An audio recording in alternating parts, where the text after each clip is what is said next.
Hello every one, അസ്സലാമു അലൈക്കും. ഇന്ന് നമ്മുടെ അഞ്ചാമത്തെ ഹെന്ന ക്ലാസ് ആണ്. അപ്പോൾ ഇന്നത്തെ ക്ലാസ്സിൽ നമുക്ക് ഹെന്ന ഡിസൈൻസിൽ കാണുന്ന നല്ല ഭംഗിയുള്ള ലീവ്സൊക്കെ എങ്ങനെയാണ് വരയ്ക്കേണ്ടതെന്ന് നോക്കാം. ഫസ്റ്റ് ഞാൻ വരയ്ക്കുന്നത് ഈ ഫ്ലോറൽ ബഞ്ചസൊക്കെ വരയ്ക്കുമ്പോൾ അതിൻ്റെ സൈഡിൽ 3 എണ്ണമായിട്ട് നിൽക്കുന്ന ലീവ്സാണ്. അപ്പോൾ ഇവിടെ നമ്മൾ ഫസ്റ്റ് ഇലയുടെ ഒരു ഔട്ട്ലൈൻ വരച്ചിട്ട് പിന്നെ അതിൻ്റെ ഉള്ളിൽ ഫില്ല് ചെയ്ത് കൊടുക്കുകയാണ് ചെയ്യുന്നത്. അപ്പോൾ ഇത് വരച്ച് കഴിയുമ്പോൾ ഈ ഇലകളുടെ ഇടയിൽ വൈ എന്ന ആൽഫബറ്റ് ഹൈലൈറ്റ് ചെയ്ത് നിൽക്കുന്നത് നമുക്ക് കാണാൻ പറ്റും. അപ്പോൾ ഇത് നോക്കിയിട്ടാണ് ഞാൻ എപ്പോഴും ഈ ലീവ്സ് വരയ്ക്കുന്നത്. കുറച്ച് എക്സ്പീരിയൻസ്ഡ് ആയിട്ടുള്ള ആർട്ടിസ്റ്റ് ആണെങ്കിൽ ഇതേ ലീഫ് നമുക്ക് ഔട്ട്ലൈൻ വരയ്ക്കാതെ നേരിട്ട് കോണിൽ പ്രഷർ അപ്ലൈ ചെയ്തിട്ട് കംപ്ലീറ്റ് ചെയ്യാൻ പറ്റും. അപ്പോൾ വൈൻസ് വരയ്ക്കുന്ന പോലെ തന്നെ സ്റ്റാർട്ടിങ്ങിൽ കുറച്ച് പ്രഷർ, പിന്നെ നല്ലോണം പ്രഷർ കൊടുത്തിട്ട് ആ ഇലേനെ നമ്മൾ നീട്ടി തിക്കനാക്കിയിട്ട് കൊണ്ടുവരാണ്. അറ്റെത്തുമ്പോൾ പ്രഷർ കുറയ്ക്കുകയാണ് ചെയ്യുന്നത്. എന്നിട്ട് പിന്നെ ഇലകൾക്കൊരു പോയിൻറ്റഡ് ലുക്ക് കൊടുക്കാൻ വേണ്ടിയിട്ട് നമുക്ക് കോണിൻ്റെ ടിപ്പ് കൊണ്ട് ഇലകളുടെ ഭാഗം ഒന്ന് മുകളിലേക്ക് വലിച്ചു കൊടുക്കാം. നമ്മുടെ ഡിസൈൻ അനുസരിച്ചിട്ട് നമുക്ക് ഈ ഇലകളുടെ എണ്ണം 5 എണ്ണമായിട്ടും അതുപോലെ 7 എണ്ണമൊക്കെ ആയിട്ട് മാറ്റാം. ഇങ്ങനെ 3ൽ കൂടുതൽ ലീവ്സൊക്കെ വരുമ്പോൾ ഞാൻ ബിഗിനേഴ്സിനോട് എപ്പോഴും പറയാറുള്ളത് ഈ ഔട്ട്ലൈൻ ടെക്നിക്ക് വെച്ചിട്ട് ലീവ്സ് വരയ്ക്കാനാണ്. അതാകുമ്പോൾ ഓരോ ലീഫും കറക്റ്റ് ഏറ്റവും ഭംഗിയിൽ എവിടെ വരയ്ക്കാൻ പറ്റാമെന്നുള്ള കൺട്രോൾ നമുക്ക് വരും. നേരിട്ട് പ്രഷർ കൺട്രോൾ വെച്ചിട്ട് നമ്മൾ ഈ ലീവ്സ് വരയ്ക്കണമെങ്കിൽ നല്ല എക്സ്പീരിയൻസ് വേണം. അതുപോലെ നമ്മുടെ കൈകൾ കുറച്ചും കൂടി ഫ്ലെക്സിബിൾ ആവണം. ഇത്ര പ്രഷർ കൊടുത്താൽ ഇത്ര വലുപ്പത്തിൽ ഈ ആംഗിളിൽ നമുക്ക് ഈ ലീഫ് വരയ്ക്കാൻ പറ്റുന്നുള്ള മൈൻഡ് കാൽക്കുലേഷൻ ഉള്ളിലുണ്ടായാലാണ് ഈ പെർഫെക്ഷനിൽ നമുക്ക് വരയ്ക്കാൻ പറ്റുക. പിന്നെ ഇങ്ങനെ വരയ്ക്കുമ്പോൾ നമ്മുടെ ഇലകൾക്ക് ഉണ്ടാകുന്ന ഷേപ്പും നമുക്ക് കൺട്രോൾ ചെയ്യാൻ പറ്റില്ല. ഇപ്പോൾ നേരത്തെ വരച്ചിട്ടുള്ള 2 ലീവ്സ് തമ്മിൽ കമ്പയർ ചെയ്താൽ നിങ്ങൾക്കത് മനസ്സിലാവും. പക്ഷെ രണ്ടിനും 2 തരത്തിലുള്ളൊരു ഭംഗിയാണ്. ഇപ്പോൾ ഞാൻ വരയ്ക്കുന്നത് 7 ലീവ്സിൻ്റെ ഒരു സെറ്റാണ്. അപ്പോൾ അത് വരയ്ക്കുമ്പോൾ തന്നെ നമ്മൾ ബേസ് ലീഫ് നല്ല വലുതായിട്ട് വരയ്ക്കണം. നമ്മൾ 5ൽ കൂടുതൽ ലീവ്സ് വരയ്ക്കുന്നുണ്ടെങ്കിൽ എപ്പോഴും ഇങ്ങനെ ഒരു ഡിസെൻഡിങ് ഓർഡറിൽ ലീവ്സിൻ്റെ സൈസസ് കൊണ്ടുവരികയാണ് നല്ലത്. പിന്നെ ഇങ്ങനത്തെ ബോൾഡ് ലീവ്സ് കുറേ എണ്ണം അടുപ്പിച്ച് വരയ്ക്കുമ്പോൾ ശ്രദ്ധിക്കേണ്ട ഒരു കാര്യം എന്താണെന്ന് വെച്ചാൽ ഇലകൾ തമ്മിൽ അത്യാവശ്യം നല്ല ഡിസ്റ്റൻസ് ഇടണം. കാരണം നമ്മൾ ഇങ്ങനത്തെ ബോൾഡ് ഡിസൈൻസ് ചെയ്യുമ്പോൾ നമ്മുടെ കോണിന് എപ്പോഴും ഒരു ഫ്ലോയി കൺസിസ്റ്റൻസിയാണ് ഉണ്ടാവുക. അങ്ങനെ കൺസിസ്റ്റൻസിയിൽ വരുമ്പോഴാണ് ഈ ഇലകൾ ലാസ്റ്റ് കാണാനും ഭംഗി ഉണ്ടാവുന്നത്. അപ്പോൾ ഇതിൻ്റെ ഒരു പ്രശ്നം എന്താണെന്ന് വെച്ചാൽ നമ്മൾ ഇല വരച്ച് കംപ്ലീറ്റ് ആകുമ്പോൾ അത് തമ്മിൽ പടരാൻ ചാൻസ് ഉണ്ട്. അപ്പോൾ കുറച്ച് ഡിസ്റ്റൻസ് ഇട്ടിട്ട് തന്നെ വരയ്ക്കാൻ ശ്രദ്ധിക്കുക. പിന്നെ നേരത്തെ ചെയ്ത പോലെ തന്നെ ഇലകളുടെ ടിപ്പൊക്കെ നമുക്ക് കോൺ വെച്ചിട്ടൊന്ന് ടഗ് ഔട്ട് ചെയ്ത് കൊടുക്കാം. ഇവിടെ ഞാനതിൻ്റെ ബേസും അങ്ങനെ ടഗ് ഔട്ട് ചെയ്ത് കൊടുക്കുന്നുണ്ട്, കുറച്ചും കൂടി ഒരു ഭംഗി കിട്ടാൻ വേണ്ടിയിട്ട്. അടുത്തത് വേറൊരു ഷേപ്പിൽ ഞാൻ ലീവ്സ് വരയ്ക്കുന്നുണ്ട്. ഒരു ടിയർ ഡ്രോപ്പ് നീട്ടിയാൽ ഉണ്ടാകുന്ന ഷേപ്പാണ് ചെയ്യുന്നത്. അപ്പോൾ ഇതിന് ഞാൻ ഡ്രീപ്പിംഗ് ടെക്നിക്കാണ് യൂസ് ചെയ്യുന്നത്. കോണ് നിലത്ത് മുട്ടിക്കാതെ എയറിൽ പിടിച്ചിട്ട് ഡ്രീപ്പ് ചെയ്ത് കൊടുത്തിട്ടാണ് ഓരോ ലീഫും വരയ്ക്കുന്നത്. അപ്പോൾ നിങ്ങളൊരു ഐഡിയ വെച്ചിട്ട് ഇതുപോലെ പല ഷേപ്സിൽ ലീവ്സ് വരച്ച് നോക്കുക. അപ്പോൾ ഒരുപാട് വരച്ച് പ്രാക്ടീസ് ആകുമ്പോൾ നമുക്ക് തന്നെ മനസ്സിലാവും എവിടെ ഏത് ഷേപ്പിൽ വരയ്ക്കുമ്പോഴാണ് കൂടുതൽ ഭംഗി വരുന്നതെന്ന്. ഞാനിപ്പോൾ ഈ ലീവ്സൊക്കെ ബോൾഡാക്കുകയാണ് ചെയ്യുന്നത്. നിങ്ങൾക്ക് വേണമെങ്കിൽ ഷെയ്ഡ് ചെയ്യാം. ഞാൻ എന്തായാലും ഷെയ്ഡിങ് ടെക്നിക്ക് യൂസ് ചെയ്തിട്ടും ലീവ്സ് വരച്ച് കാണിക്കുന്നുണ്ട്. പിന്നെ ഇൻ കേസ് ഇടയിൽ ഇങ്ങനെ തിക്കായിട്ട് വരികയാണെങ്കിൽ നമ്മുടെ കോണിൻ്റെ ടിപ്പ് വെച്ചിട്ട് തന്നെ അതൊക്കെ ഒന്ന് ക്ലീൻ ചെയ്തെടുക്കുക. അപ്പോൾ ഇതുവരെ നമ്മൾ വരച്ചത് ബേസ് ലൈൻ കൊടുക്കാത്ത ലീവ്സാണ്. അപ്പോൾ ഇനി നമുക്ക് ബേസ് ലൈൻ കൊടുത്തിട്ട് എങ്ങനെ ലീഫ് വരയ്ക്കണേ നോക്കാം. രണ്ടിനും 2 ലുക്കാണ് വരുന്നത്. ഫസ്റ്റ് ഞാൻ സാധാ പോരൊരു ലീഫ് വരച്ചിട്ട് പിന്നെ അതിൻ്റെ ഔട്ട്ലൈനിനോട് മാച്ച് ആവുന്ന രീതിയിലാണ് അടുത്ത ലീഫ് വരയ്ക്കുന്നത്. അപ്പോൾ ഇങ്ങനെ വളരെ ക്ലോസ് ആയിട്ട് വരയ്ക്കുമ്പോൾ നമുക്കതിൻ്റെ ഇടയിൽ ഇലകളുടെ വീൻസാണ് നിൽക്കുന്നത് എന്നുള്ളൊരു ഫീൽ വരും. അതുപോലെ തന്നെ ഡിസെൻഡിങ് ഓർഡറിൽ വേണം ഇതിൻ്റെ സൈസ് അറേഞ്ച് ചെയ്യാൻ. അപ്പോഴാണ് നമുക്ക് റിയലിസ്റ്റിക് ആയിട്ടുള്ളൊരു ലുക്ക് വരുന്നത്. ഇനി നമുക്ക് ആ ഔട്ട്ലൈനൊക്കെ ഒന്ന് ഫിൽ ചെയ്ത് കൊടുക്കാം. അപ്പോൾ നേരത്തെ പറഞ്ഞ പോലെ ഈ ബോൾഡ് ആയിട്ടുള്ള ഇലകളുടെ ഇടയിൽ പ്ലെയിൻ ഏരിയ ഹൈലൈറ്റഡ് ആയിട്ട് കാണിക്കുമ്പോൾ അത് നമുക്ക് ഈ ഇലകളുടെ വീൻസാണെന്നുള്ളൊരു ഫീൽ വരും. അപ്പോൾ ഇത് വളരെ ബോൾഡായിട്ടുള്ളൊരു ലീഫ് തന്നെയാണ്. നമ്മൾ ഗൾഫ് ഫ്ലവേഴ്സൊക്കെ വരച്ചിട്ട് അതിൻ്റെ സൈഡിൽ ഇങ്ങനത്തെ ലീവ്സ് വരയ്ക്കുകയാണെങ്കിൽ നന്നായിട്ട് ചേർന്ന് നിൽക്കും. ഇനി നമുക്ക് ഈ സെയിം ലീഫ് കുറച്ചും കൂടെ ലൈറ്റായിട്ട് ഷെയ്ഡിങ് ടെക്നിക്കിലൂടെ എങ്ങനെയാണ് വരയ്ക്കണമെന്ന് നോക്കാം. അപ്പോൾ വളരെ ലൈറ്റായിട്ടാണ് നമ്മൾ ഓരോ ഇലയുടെ ഔട്ട്ലൈൻ വരച്ച് കൊടുക്കുന്നത്. ഫസ്റ്റ് സാധാ പോലെ ഒരു ഇല വരച്ചിട്ട് പിന്നെ അതിൻ്റെ ഔട്ട്ലൈൻ അനുസരിച്ചിട്ടാണ് അടുത്ത ഇലയുടെ ഷേപ്പ് ഡിസൈഡ് ചെയ്യുന്നത്. എനിക്ക് ഇലകൾ വരച്ചിട്ട് നല്ല പരിചയമുണ്ട്. അപ്പോൾ അതുകൊണ്ടാണ് ഇത്ര ഈസി ആയിട്ട് ഇത് വരയ്ക്കാൻ പറ്റുന്നത്. നിങ്ങൾക്കിത് വരയ്ക്കാൻ ബുദ്ധിമുട്ടുണ്ടെങ്കിൽ ഒട്ടും വിഷമിക്കേണ്ട, നന്നായിട്ട് പ്രാക്ടീസ് ചെയ്യുക. എന്തായാലും ഇതിനെക്കാട്ടി പെർഫെക്ഷനിൽ വരയ്ക്കാൻ പറ്റും. അപ്പോൾ ഇവിടെ നമ്മൾ ഓരോ ഇലകളും ബോൾഡായിട്ട് ഫില്ല് ചെയ്യുന്നതിന് പകരം അതിന് വളരെ ലൈറ്റായിട്ട് ഷെയ്ഡ് ചെയ്ത് കൊടുക്കുകയാണ് ചെയ്യുന്നത്. കോണിന് വളരെ കുറച്ച് മാത്രം പ്രഷർ കൊടുത്തിട്ടാണ് നമ്മൾ ഈ ഷെയ്ഡിങ് ടെക്നിക്ക് യൂസ് ചെയ്തിട്ടുള്ളത്.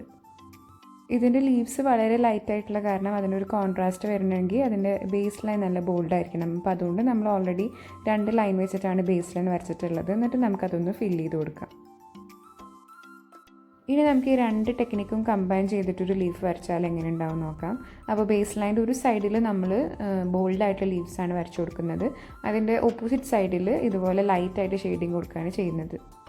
അപ്പോൾ ടൈപ്സ് ഓഫ് വൈൻസിൻ്റെ ക്ലാസ്സിൽ ഞാൻ പറഞ്ഞ പോലെ ഇങ്ങനെ നമ്മളൊരു ഡിസൈൻ വരയ്ക്കുമ്പോൾ അതിൻ്റെ പേര് കോൺവേഴ്സ് എന്നാണ്. അപ്പോൾ ഓപ്പോസിറ്റ് സൈഡിൽ നമുക്ക് വളരെ ലൈറ്റായിട്ട് ആ ഇലകളുടെ ഔട്ട്ലൈൻ വരച്ചു കൊടുക്കാം. എന്നിട്ട് പിന്നെ ഒരു സൈഡ് നല്ല ബോൾഡായിട്ട് ഫില്ല് ചെയ്യുകയും അപ്പുറത്തെ സൈഡ് വളരെ ലൈറ്റായിട്ട് ഷെയ്ഡ് ചെയ്ത് കൊടുക്കുകയും ചെയ്യാം. അപ്പോൾ ഇങ്ങനെ വരയ്ക്കുമ്പോൾ ഈ ലീഫിന് വളരെ യൂണീക്കായിട്ടുള്ളൊരു ലുക്ക് നമുക്ക് കൊടുക്കാൻ പറ്റും. നെക്സ്റ്റ് ഞാൻ വരയ്ക്കുന്നത് കോഫി ബീൻ ലീവ്സ് ആണ്. കോഫി ബീൻ വൈൻസ് നമ്മൾ ഓൾറെഡി ലാസ്റ്റ് ക്ലാസ്സിൽ കണ്ടു. അപ്പോൾ അതിൻ്റെ ലീവ്സ് കുറച്ചും കൂടെ വലുതാക്കിയിട്ട് വരച്ചാൽ എങ്ങനെ ഉണ്ടാവും നമുക്ക് നോക്കാം.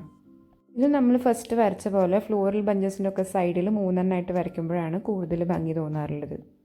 അപ്പോൾ നടുവിൽ ആ ഗ്യാപ്പ് നമ്മൾ ക്രിയേറ്റ് ചെയ്യുമ്പോൾ ശരിക്കും ഒരു കോഫി ബീനിൻ്റെ ലുക്ക് കിട്ടുന്നുണ്ട്. ഇനി നമുക്ക് മാങ്ങയുടെ ഷേപ്പിൽ ഒരു ലീഫ് വരച്ച് നോക്കാം. ഈ ഷേപ്പ് കുറച്ചും കൂടെ മോഡിഫൈ ചെയ്താൽ അതിന് പേസ്ലി എന്നാണ് ഹെന്ന ഡിസൈൻസിൽ പറയാറുള്ളത്. അപ്പോൾ നമുക്ക് 2 ഇന്നർ ഔട്ട്ലൈനും കൂടെ വരച്ച് കൊടുത്തിട്ട് അതിൻ്റെ ഇടയിൽ ലൈൻസ് വെച്ചിട്ട് ഫില്ല് ചെയ്യാം. ഞാനിപ്പോൾ ഇവിടെ വരച്ചിട്ടുള്ള എല്ലാ ലീഫും ഒരെണ്ണമായിട്ട് വരയ്ക്കുന്നതിനെക്കാട്ടി എത്രയോ നല്ലത് അത് 2-3 പല സൈസിൽ വരയ്ക്കുമ്പോഴാണ്. അപ്പോഴാണ് കുറച്ചും കൂടെ റിയലിസ്റ്റിക് ആയിട്ടുള്ളൊരു ലുക്ക് നമുക്ക് വരുന്നത്. ഇനി ഇതിൻ്റെ നടുവിൽ ഒരു വലിയ വൈനും കൂടെ വരച്ചു കൊടുക്കുകയാണെങ്കിൽ ഈ ലീഫ് കംപ്ലീറ്റ് ആയി. അടുത്തതായിട്ട് റിയൽ ആയിട്ടുള്ള 2 ലീവ്സാണ് ഞാൻ വരയ്ക്കുന്നത്. ഫസ്റ്റ് വരയ്ക്കുന്നത് ചെസ്റ്റ്നട്ട് ലീഫാണ്. ഒരു പൂവ് പോലെയാണ് ഈ ഇല കാണാൻ, അങ്ങനെ 5 ഇലകളായിട്ട് നിൽക്കും. അതുപോലെ ഇലകളുടെ സൈസും ഡിഫറെൻ്റ് ആണ്. താഴെ നിൽക്കുന്ന 2 ഇലകൾ ചെറിയ സൈസാണ് ഉണ്ടാവുക. അപ്പോൾ ഇതിനെ കുറച്ചും കൂടി റിയലിസ്റ്റിക് ആക്കാൻ വേണ്ടിയിട്ട് നമ്മൾ കംപ്ലീറ്റ് ആയിട്ട് ഷെയ്ഡ് ചെയ്യുന്നില്ല, ജസ്റ്റ് ഔട്ട്ലൈൻ മാത്രം ഷെയ്ഡ് ചെയ്തിട്ട് ഉള്ളിലൊരു ഹൈലൈറ്റഡ് ഏരിയ ക്രിയേറ്റ് ചെയ്യുന്നുണ്ട്.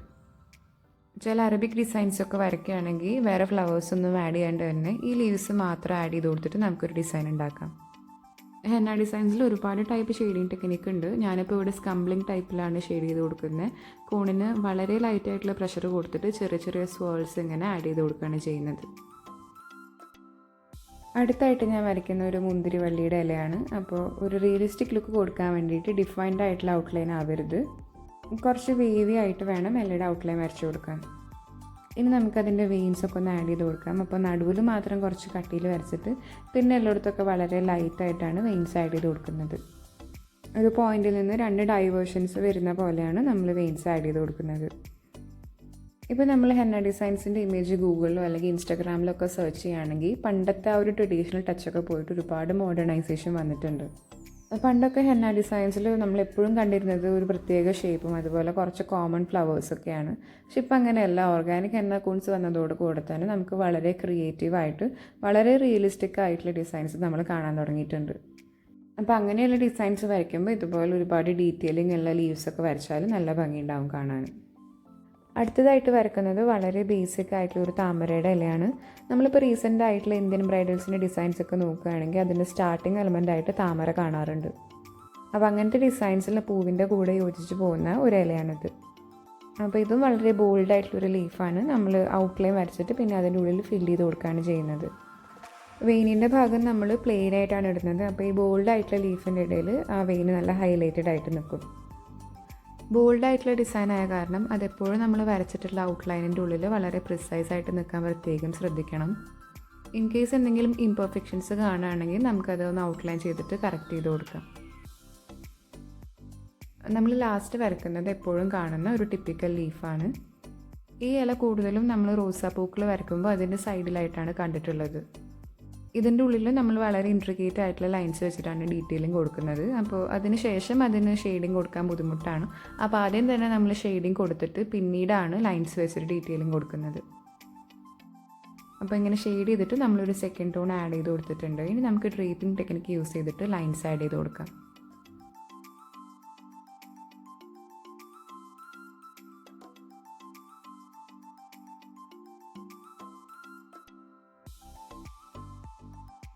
അപ്പോൾ ഇതൊക്കെയാണ് നമുക്ക് ഹെന്ന ഡിസൈൻസിൽ യൂസ് ചെയ്യാൻ പറ്റുന്ന കുറച്ച് വെറൈറ്റി ആയിട്ടുള്ള ഭംഗിയുള്ള ലീവ്സ്. നെക്സ്റ്റ് ക്ലാസ്സിൽ നമുക്ക് എംബലിഷ്മെൻറ്റ് എലമെൻറ്റ്സ് ആയ ഫ്ലൂറോൺസ് എങ്ങനെയാണ് വരയ്ക്കണമെന്ന് നോക്കാം. അപ്പോൾ എല്ലാവർക്കും ഇന്നത്തെ ക്ലാസ് ഇഷ്ടമായെന്ന് വിചാരിക്കുകയാണ്. ക്ലാസ്സിനെ കുറിച്ചിട്ടുള്ള അഭിപ്രായങ്ങൾ കമൻസിലൂടെ എന്തായാലും ഒന്ന് അറിയിക്കുക. ചാനൽ സബ്സ്ക്രൈബ് ചെയ്തിട്ടില്ലെങ്കിൽ സബ്സ്ക്രൈബ് ചെയ്യുക, വീഡിയോ ലൈക്ക് ചെയ്യുക, ഷെയർ ചെയ്യുക.